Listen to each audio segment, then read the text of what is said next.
Spoilers for both 2002 and 2025 versions of this movie. And also, if you like this review, let me know, because Disney's about to be up my butt with the amount of clips I'm going to use, so I need all the support I can get.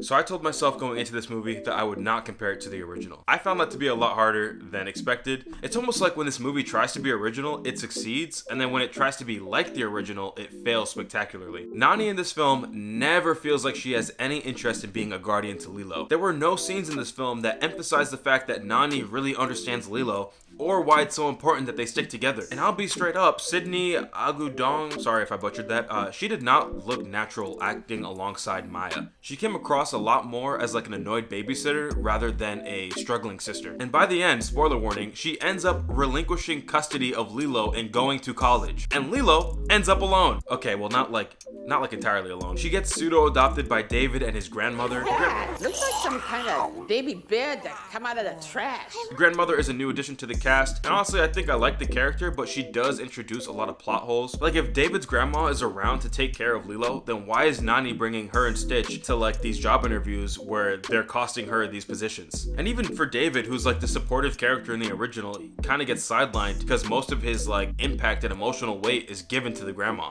So yes, her going to college does make sense for the plot, but you end up taking away the absolute soul and message and heart of the original film. And I feel like it sounds like I'm being nitpicky, but really, like, what is the point of the emphasis on family if we're not even gonna fight for it? If you ask me, kids movies fall into two categories: movies that are just for kids and movies that the whole family can enjoy. When I saw this movie in 2002, I did not click with the fact that Lilo's parents were dead, Nani was fighting for guardianship, and that, you know, Lilo was making fun of tourists. Like, a lot of things just flew over my head as a kid. Whatever, I was like 6. But I did understand that her parents weren't around, Nani was struggling, home life was difficult, and that Lilo was lonely. And I feel like the original tackles themes of grief and acceptance in a way that I felt as a kid, even if I didn't fully understand them until I got older. Whereas this remake not only sanitizes those original messages, but it completely undermines them by making these massive changes. And if I had to say one redeeming thing about this movie, it's the fact that Lilo and Stitch are definitely the best part of this film. Maya Kealoha, I think that's how you say her name. She's about as close as you'll ever get to a live action Lilo, and I really hope that moving forward she can feel proud of her performance, because she really did a great job in this. You also have Chris Sanders reprising his role as Stitch, so there's no like uncanny voice imitations happening. And while I do feel like Stitch is more sassy in the original and Lilo is a bit more weird, the core of these characters were kept intact. Isa? Yes. Naka, Baba Ita? Yeah. No. Pizza so, maja sengi ba.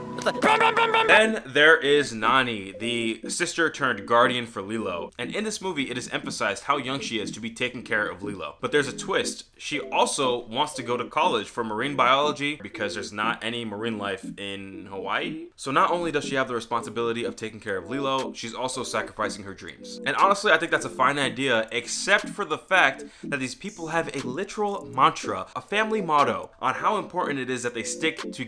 The movie also gets rid of Gantu, making Jumba the main villain, and I do not like that change really at all. It makes Jumba such a less likable and less funny character, but we'll talk more about that in a sec. This movie also takes Bubbles and splits him into two characters, one of them being a CIA agent, and then the other one is a social worker. I thought both performances were fine, but these changes do end up negatively impacting the plot. Pleakley is fine in this too, but they kind of dumb down his character and make him less of like a fish out of water character and more of just a bumbling idiot. Ooh, look, fire! Like I said, this movie gets rid of Gantu completely and instead makes Jumbo the main villain. You know, the original third act wasn't just about saving Stitch. It was Stitch finally understanding what Ohana really means and understanding why Lilo and Nani like fight so hard to keep their family together, and then becoming a part of that himself. But by removing Gantu from the plot entirely, you're removing this crucial moment that forces the family to band together. So Nani's change of heart later in the film really just means nothing because nothing's changed. She doesn't know that Stitch understands Ohana. You know what I mean? I do want to emphasize that the movie's not bad because they made changes.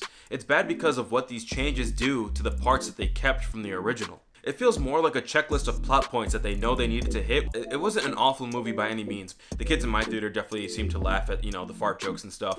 But personally, my kids ain't watching this. They're watching the original. They're gonna be watching the 2002 version, and that's that. Bias and nostalgia aside, it's still the definitive, much better version of this film. But hey, if you disagree, let me know. I know some people that love this movie, and I think they're crazy, but hey, to each their own. If you agree, let me know. If you disagree, let me know. If you're Disney watching this and you're mad of all the clips and songs I used,